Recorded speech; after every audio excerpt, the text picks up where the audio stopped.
ಆಕಾಶವಾಣಿ ಪ್ರದೇಶ ಸಮಾಚಾರ ಓದುತ್ತಿರುವವರು ವಿವೇಕಾದಿತ್ಯ ಕನಿಯಾಲ. ಉಪರಾಷ್ಟ್ರಪತಿ ಸಿಪಿ ರಾಧಾಕೃಷ್ಣನ್ ಅವರು ಇಂದು ರಾಜ್ಯ ಪ್ರವಾಸ ಕೈಗೊಂಡಿದ್ದಾರೆ.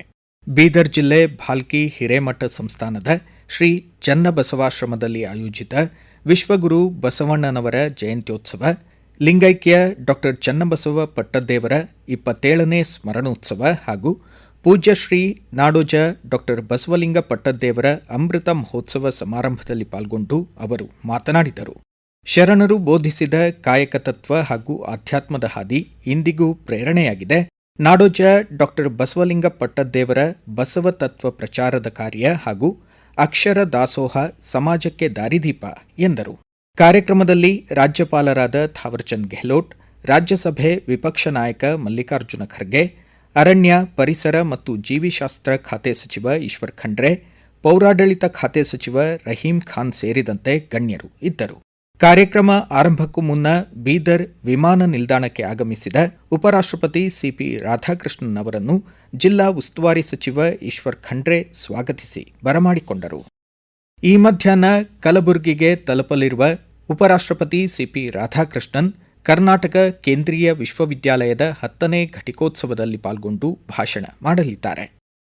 ಕರ್ನಾಟಕ ಕೇಂದ್ರೀಯ ವಿಶ್ವವಿದ್ಯಾಲಯದ 10ನೇ ಘಟಿಕೋತ್ಸವದಲ್ಲಿ 24 ಜನರಿಗೆ ಪಿಎಚ್ಡಿ, 197 ಜನ ವಿದ್ಯಾರ್ಥಿಗಳಿಗೆ ಸ್ನಾತಕ ಪದವಿ ಹಾಗೂ 547 ವಿದ್ಯಾರ್ಥಿಗಳಿಗೆ ಸ್ನಾತಕೋತ್ತರ ಪದವಿ ಪ್ರದಾನಿಸಲಾಗುವುದು ಎಂದು ವಿಶ್ವವಿದ್ಯಾಲಯದ ಉಪಕುಲಪತಿ ಬಟ್ಟು ಸತ್ಯನಾರಾಯಣ ತಿಳಿಸಿದ್ದಾರೆ. ಧಾರವಾಡ ಕರ್ನಾಟಕ ವಿಶ್ವವಿದ್ಯಾಲಯದ 75ನೇ ವಾರ್ಷಿಕ ಘಟಿಕೋತ್ಸವ ನಾಳೆ ಬೆಳಗ್ಗೆ 10 ಗಂಟೆಗೆ ಗಾಂಧಿ ಭವನದಲ್ಲಿ ಜರುಗಲಿದೆ.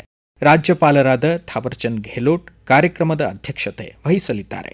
ಇಸ್ರೋ ನಿಕಟಪೂರ್ವ ಅಧ್ಯಕ್ಷರಾದ ಎಎಸ್ ಕಿರಣ್ ಕುಮಾರ್ ಘಟಿಕೋತ್ಸವ ಭಾಷಣ ಮಾಡಲಿದ್ದಾರೆ ಎಂದು ಉಪಕುಲಪತಿ ಪ್ರೊಫೆಸರ್ ಎಎಂ ಖಾನ್ ತಿಳಿಸಿದ್ದಾರೆ.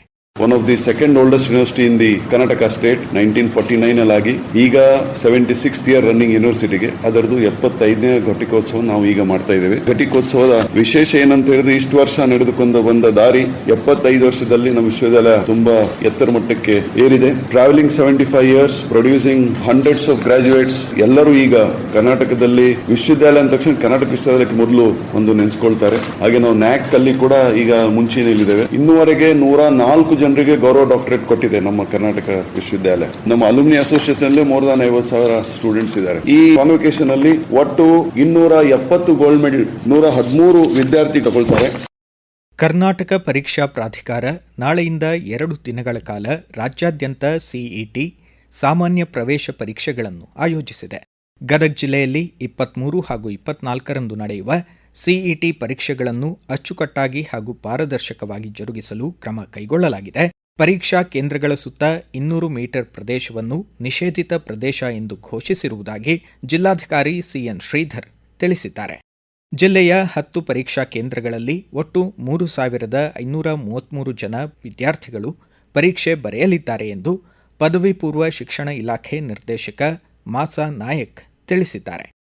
ಹಾವೇರಿ ಜಿಲ್ಲೆಯ 11 ಪರೀಕ್ಷಾ ಕೇಂದ್ರಗಳಲ್ಲಿ ಸಿಇಟಿ ಪರೀಕ್ಷೆಗಳು ಜರುಗಲಿದ್ದು 4,651 ವಿದ್ಯಾರ್ಥಿಗಳು ಪರೀಕ್ಷೆಗೆ ಹೆಸರು ನೋಂದಾಯಿಸಿದ್ದಾರೆ ಎಂದು ಜಿಲ್ಲಾಧಿಕಾರಿ ಡಾ ವಿಜಯ್ ಮಹಾಂತೇಶ್ ದಾನಮ್ಮನವರ್ ತಿಳಿಸಿದ್ದಾರೆ. ಉತ್ತರ ಕನ್ನಡ ಜಿಲ್ಲೆಯ ಎಲ್ಲ ಪರೀಕ್ಷಾ ಕೇಂದ್ರಗಳ 200 ಮೀಟರ್ ವ್ಯಾಪ್ತಿಯಲ್ಲಿರುವ ಜೆರಾಕ್ಸ್ ಅಂಗಡಿ, ಸೈಬರ್ ಕೆಫೆಗಳನ್ನು ಮುಚ್ಚುವಂತೆ ಹಾಗೂ ಪರೀಕ್ಷಾ ಕೇಂದ್ರಗಳಿಗೆ ಅಭ್ಯರ್ಥಿಗಳು ಇಲೆಕ್ಟ್ರಾನಿಕ್ಸ್ ವಸ್ತು ತರುವುದನ್ನು ನಿಷೇಧಿಸಲಾಗಿದೆ ಎಂದು ಜಿಲ್ಲಾಧಿಕಾರಿ ಲಕ್ಷ್ಮೀಪ್ರಿಯಾ ತಿಳಿಸಿದ್ದಾರೆ. 2025ರ ಪಹಲ್ಗಾಮ್ ಭಯೋತ್ಪಾದಕ ದಾಳಿ ನಡೆದು ಇಂದಿಗೆ 1 ವರ್ಷವಾಗಿದೆ.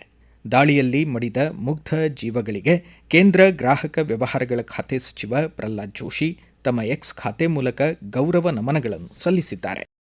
ವಿಜಯಪುರ ಜಿಲ್ಲೆ ಆಲಮಟ್ಟಿಯ ಲಾಲ್ ಬಹಾದೂರ್ ಶಾಸ್ತ್ರಿ ಜಲಾಶಯದ ಆವರಣದಲ್ಲಿರುವ ಉದ್ಯಾನವನ ಇತ್ತೀಚೆಗಷ್ಟೇ ಲೋಕಾರ್ಪಣೆಗೊಂಡಿದ್ದು, ಉದ್ಯಾನವನಕ್ಕೆ ತೆರಳಲು ವಿಜಯಪುರ ನಗರದಿಂದ ಬಸ್ ಸೇವೆ ಆರಂಭಿಸಲಾಗಿದೆ. ಪ್ರತಿದಿನ ಬೆಳಗ್ಗೆ 10 ಗಂಟೆಯಿಂದ ನಗರದ ಕಿತ್ತೂರು ರಾಣಿ ಚೆನ್ನಮ್ಮ ಬಸ್ ನಿಲ್ದಾಣದಿಂದ ಆಲಮಟ್ಟಿಗೆ 6 ಸುತ್ತು ಸಂಚಾರ ಮಾಡಲಿದೆ ಎಂದು ಜಿಲ್ಲಾ ಉಸ್ತುವಾರಿ ಸಚಿವ ಎಂಬಿ ಪಾಟೀಲ್ ತಮ್ಮ ಎಕ್ಸ್ ಖಾತೆ ಮೂಲಕ ತಿಳಿಸಿದ್ದಾರೆ.